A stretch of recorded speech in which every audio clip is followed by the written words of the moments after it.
যিনি লড়াই করবে, যিনি শোষণের কথা বলবে, তিনি সবসময় একরকম। সুতরাং এইসব ট্যাগ ফ্যাগে আমরা অন্তত ভয় করব না।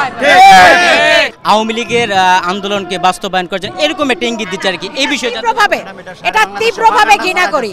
এইটা আমাদের আরেকটি অংশ যারা সংগঠনকে টিকিয়ে রাখতে চায়, বরং ওরাই মুষ্টি কয়েকজন লোক আওয়ামী লীগের চক্রান্ত ছিল এবং বিগত সরকারের আমলে তারা আওয়ামী লীগের পৃষ্ঠপোষক ছিল, ঠিক কিনা? ওরা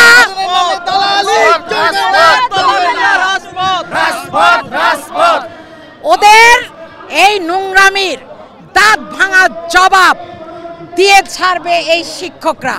যদি ওরা উদ্দেশ্য ভালো থাকে তাইলে ওরা আজকে সন্ধ্যার মধ্যে সাধারণ শিক্ষকদের ভিড়ে আসবে, নইলে ওরা দালাল হিসেবে সারা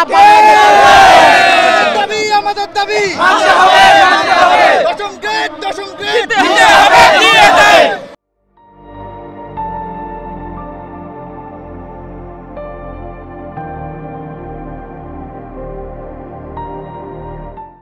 শোনেন, রাজনৈতিক ট্যাগ লাগাবে। আমি তো বিগত সরকারের আমলে আমি রাষ্ট্রদ্রোহিতার মামলা খেয়েছি। তো যিনি লড়াই করবে, যিনি শোষণের কথা বলবে, তিনি সবসময় একরকম। সুতরাং এইসব ট্যাগ ফ্যাগে আমরা অন্তত ভয় করব না। আমরা ভয় করব না, বরং আজকে জাতির সামনে উন্মোচন হয়ে গেছে কারা এখনো কলকাঠি নাড়ছে। আজকে সারা বাংলাদেশের শিক্ষকরা সন্ধ্যার মধ্যে আরো শিক্ষকরা জনস্রোতে পরিণত হবে এবং আমরা যতক্ষণ পর্যন্ত আমাদের দাবি দেওয়া বাস্তবায়ন না হবে, প্রজ্ঞাপন হাতে না পাবো, ততদিন পর্যন্ত আমরা শহীদ মিনারে অবস্থান করব। রাজনৈতিক ট্যাগ দেওয়ার চেষ্টা করছে, তাদের উদ্দেশ্যে কি বলবেন? তারা কেন রাজনৈতিক ট্যাগ দিতে চাচ্ছে আপনাদেরকে? আচ্ছা, যারা আসলে শিক্ষক, বিশেষ করে আওয়ামী লীগ ট্যাগ, মানে আওয়ামী লীগের হয়ে আপনারা আন্দোলন করছেন এরকম কথা বলছে, যারা আসলে শিক্ষকদের কল্যাণ চায় না, যারা আসলে শিক্ষকদের মঙ্গল চায় না, যারা আসলে শিক্ষকদেরকে নিয়ে বাণিজ্য করতে চায়, যারা আসলে শিক্ষকদেরকে কর্মী বানিয়ে রাখতে চায়, যারা আসলে স্বঘোষিত নেতৃত্ব দিতে চায়, ওরাই মূলত আওয়ামী লীগের ট্যাগ লাগাতে চায় এই সাধারণ শিক্ষক।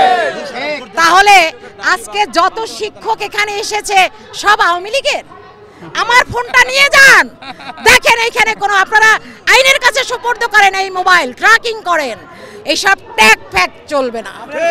যিনি ট্যাগ দিবেন ওর মোবাইল আগে সিজ করতে হবে যে ও আওয়ামী লীগের বাস্তবায়ন কোনো এজেন্ডা করছে কিনা।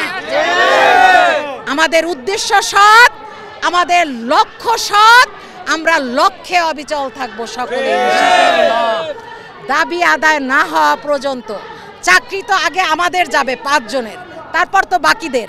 আমার একটা ভাই বোনকে যদি আঘাত করা হয়, তীব্র থেকে তীব্রতর বিদ্যালয়ে তালা ঝুলাবো ইনশাআল্লাহ।